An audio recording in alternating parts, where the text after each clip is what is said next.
ആത്മബന്ധുക്കൾക്ക് വിനീതമായ നമസ്കാരം. നമ്മിൽ നിന്ന് സർവേശ്വരന് ഒട്ടും വിട്ടു നിൽക്കാനാവില്ല. അതിൽ നിന്ന് നമുക്കും വിട്ടു നിൽക്കാൻ സാധിക്കുകയില്ല. അതിൽ നിന്ന് അല്പം പോലും നമുക്കകലമില്ല. നമ്മിൽ നിന്ന് അതിനും അകലമില്ല. അപ്പോൾ നാം അതും ഏകമല്ലേ? നമ്മളും അതും ഒന്നായിത്തീരുമ്പോഴാണ് അകലം ഇല്ലാതെയാകുന്നത്. നമ്മളിൽ ഓരോരുത്തരിലും ജ്വലിച്ചു കൊണ്ടിരിക്കുന്ന മണിദീപം പോലെ ആ പരമചൈതന്യം വർത്തിക്കുന്നു എന്ന് നാം എപ്പോഴും ചിന്തിക്കേണ്ടതാണ്. ഇല്ലൊരു നാളും ഞാൻ അങ്ങിൽ നിന്നും ഉള്ളാലകന്നു വർത്തിക്കയില്ല. ഉള്ളിൽ മണിപ്പൊൻ വിളക്കുപോലെ നിൻ സ്നേഹദീപം ജ്വലിക്കുമെന്നും. ഇല്ലൊരു നാളും ഞാൻ അങ്ങിൽ നിന്നും, ഇല്ലൊരു നാളും ഞാൻ അങ്ങയിൽ നിന്നും ഒരു നാള്, ഒരു നിമിഷം പോലും അങ്ങയിൽ നിന്നും ഞാൻ ഉള്ളാലകന്നു വർത്തിക്കയില്ല. എൻ്റെ ഉള്ളുകൊണ്ട് അങ്ങയിൽ നിന്നും അകന്ന് അല്പം പോലും സമയം കഴിയാൻ സാധിക്കുകയില്ല. ഇല്ലൊരു നാളും ഞാൻ അങ്ങയിൽ നിന്നും ഉള്ളാലകന്നു വർത്തിക്കയില്ല.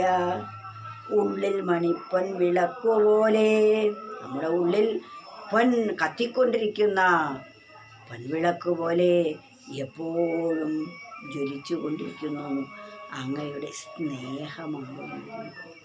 നമ്മുടെ മനസ്സിൽ സ്നേഹമുണ്ടോ? ഉണ്ടെങ്കിൽ അത് ദൈവത്തിൻ്റെ സാന്നിധ്യത്തെ കാണിക്കുന്നതാണ്. സ്നേഹസ്വരൂപിയാണ് ഈശ്വരൻ. നമുക്ക് സ്നേഹമുണ്ടെങ്കിൽ അത് ദൈവത്തിൻ്റെ വരദാനമാണ്. ആ സ്നേഹം പരിശുദ്ധമാകുന്നത് എപ്പോഴാണ്? അത് നിഷ്കാമമായി തീരുമ്പോഴാണ്. സ്നേഹം 4 തരത്തിലുണ്ടെന്നാണ്. ഒന്നാമത്തേത് സ്വാർത്ഥ സ്നേഹം. തൻ്റെ കാര്യം നേടാൻ വേണ്ടി മാത്രം സ്നേഹിക്കും. കാര്യം നേടിക്കഴിഞ്ഞാൽ പിന്നെ സ്നേഹമില്ല. കാര്യം നേടിയില്ലെങ്കിൽ ആ വ്യക്തിയെ ശത്രുവായി കാണും. ഇതാണ് സ്വാർത്ഥ സ്നേഹം. സ്വാർത്ഥ സ്നേഹം കഴിഞ്ഞാൽ പിന്നത്തേത് കച്ചവട സ്നേഹം. കച്ചവട സ്നേഹം എന്നാൽ അങ്ങോട്ട് കൊടുത്താൽ ഇങ്ങോട്ടുമുണ്ട്, ഇങ്ങോട്ടില്ലെങ്കിൽ അങ്ങോട്ടുമില്ല.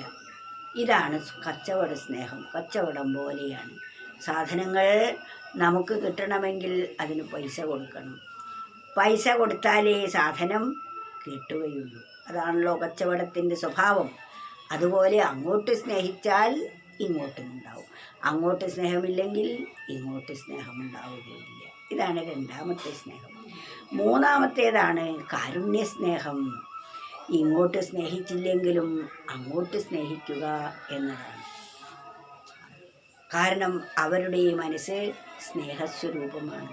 സ്നേഹം മാത്രമേ അതിൽ നിന്നും ഒഴുകുകയുള്ളൂ. അതാണ് കാരുണ്യ സ്നേഹം. നാലാമത്തെ സ്നേഹമാണ് ആത്മസ്നേഹം. അതാണ് ഏറ്റവും ശ്രേഷ്ഠമായത്. തന്നെപ്പോലെ എല്ലാവരെയും കണ്ട് സ്നേഹിക്കുക എന്ന്. ആരും തന്നിൽ നിന്ന് അന്യമല്ല. ആ അന്യമല്ലാത്ത ഭാവത്തോടുകൂടി വീക്ഷിക്കുമ്പോൾ ഒഴുകിക്കൊണ്ടിരിക്കുന്ന സ്നേഹം അപാരമാണ്. ആ സ്നേഹത്തിനാണ് ആത്മസ്നേഹം എന്ന് പറയുന്നത്. അപ്രകാരം സ്നേഹസ്വരൂപത്തിലാണ് ഈശ്വരൻ ഓരോ വ്യക്തിയിലും വർത്തിക്കുന്നത്. അപ്പോൾ ആർക്ക് സ്നേഹമുണ്ടോ അവിടെ ഈശ്വര സാന്നിധ്യത്തെ കാണിക്കുന്നതാണ്. ഇല്ലൊരു നാളും ഞാൻ അങ്ങയിൽ നിന്നും ഉള്ളാലകന്നു വർത്തിക്കയില്ല. ഉള്ളിൽ മണിപ്പൊൻ വിളക്കുപോലെ നിൻ സ്നേഹദീപം ജ്വലിക്കുമെന്നും.